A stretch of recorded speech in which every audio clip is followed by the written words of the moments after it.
저는 이제 분위기로 보통 카페를 갔거든요. 분위기, 환경, 그리고 그런 음악, 인테리어, 여러 가지 환경적인 요인으로 이렇게 생각을 했죠. 커피를 선택하는 요인 중에 좀 중요한 요소라고 생각이 들고요. 어떻게 보면 커피를 마신다는 게 그 문화를 즐긴다는 거기 때문에 그런 환경적인 부분도 분명히 중요하다고 생각이 들어요.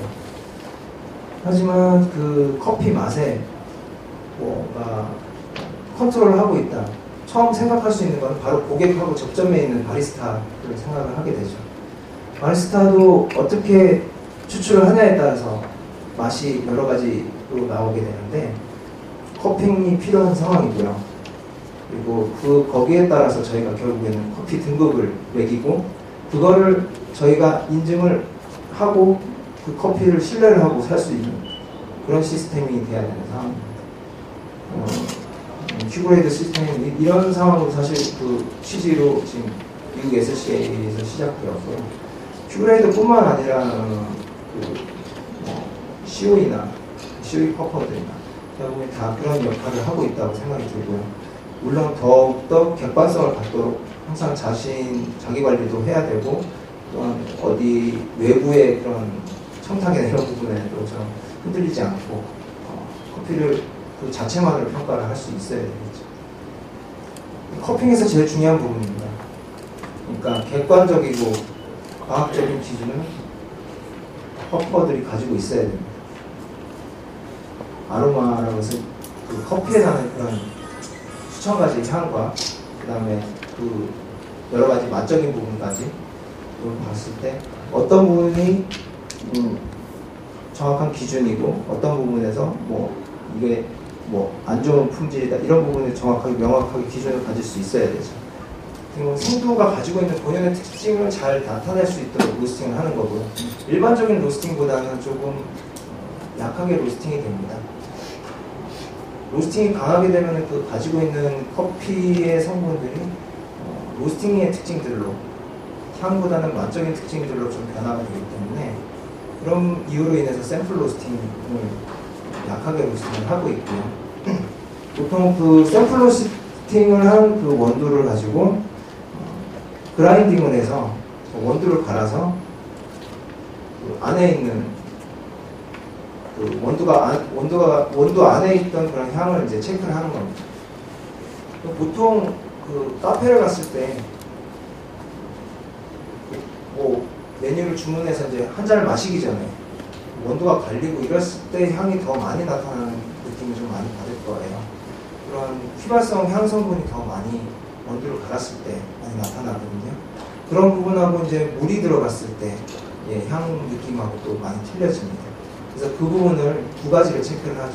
물이 없을 때, 그냥 자체로 원두를 갈았을 때 향, 그 다음에 물을 부었을 때 향, 두 가지를 체크를 해서 종합적인 점수를 매겨봅니다. 그래서 그걸 매긴 이후에 이제 원두를 적정 시간 이후에 걷어내고 맛을 보는 거죠. 맛을 볼 때도 온도가 너무 뜨거울 때 맛을 보게 되면은 정확하게 평가를 못하기 때문에 어느 정도 식은 다음에 맛을 보고요. 커피가 식으면 식을수록 또 생두의 특징들이 나타나기 때문에 그런 부분을 식을 때까지 계속적으로 체크를 합니다. 그래서 점수가 따뜻할 때하고 식었을 때하고 좀 변동이 되기도 합니다. 그래서 점수를 나중에 마킹을 할 때 그 변동되는 거에 대해서 이렇게 화살표를 하거나 이렇게 진행하기도 합니다. 그래서 식을 때까지 체크를 하고요. 그래서 맛을 보는 데 대한 결과를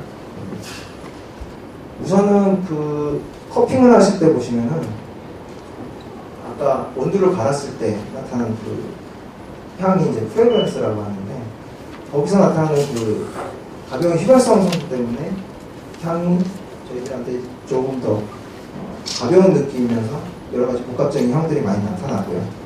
물을 부었을 때 또 다른 녹는 성분이나 여러 가지 특징들 때문에 조금씩 향이 다르게 나타납니다. 향을 맡았으면 그 맛을 느끼죠.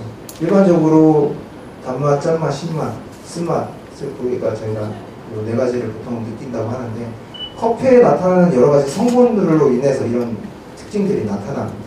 요즘 커피를 마셨을 때 어떤 맛이 나타난다는 게 복합적으로 섞였다고 생각하시면 됩니다.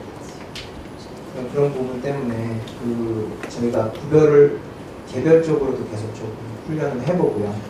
그리고 섞었을 때 이게 어떤 맛이 섞인 거다 이렇게 구별을 할 수가 있어야 됩니다.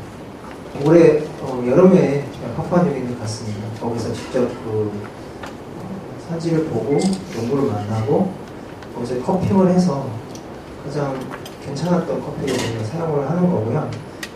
보면 처음에 보이는 이제 프레그런스 아로마가 나와 있죠. 그 앞에는 이제 로스팅 레벨에 대해서 쓴 건데 이건 이제 대략적으로 그 색깔로 측정을 해서 거기다 마킹하는 거고요. 그 첫 번째 칸에 보이는 그 스코어 되어 있는 프레그런스 아로마는 그러니까 드라이 아로마하고 웻 아로마하고 같이 체크를 하는 부분입니다. 첫 번째 항목은 그래서 지금 점수를 매기는 부분을 한번 오른쪽에 위에 보면요. 6.0이 이제 굿으로 나오고 7.0이 베리 굿, 8.0이 엑셀런트 이렇게 나오는데 일반적으로 저희가 좀 어떻게 보면 좀 관념적으로 생각하고 있는 커피들이 SCA에서 스페셜 커피로 지정하는 것은 80점 이상이 되는 커피가 스페셜티 커피입니다. 그 컵오브 엑설런스하고는 좀 다른데요. 거기서 이제 84점 이상. 그러니까 저희하고는 대략적으로 지금 SCA 기준으로 한 4점 정도 차이가 나는데 CA 커피는 그런 느낌이 좀 나요. 한 4점 정도 차이가 난다고. 이게 어떻게 보면 이제 80점 이상 됐을 때 스페셜티 커피로 생각이 되면 되고요. 그랬을 때 일반적으로 지금 스코어를 전부 다 했을 때 7.25 정도의 점수가 좀 괜찮은 커피로 점수를 매길 수 있고요. 7.25로 계산을 해서 하게 되면 80점을 좀 넘습니다.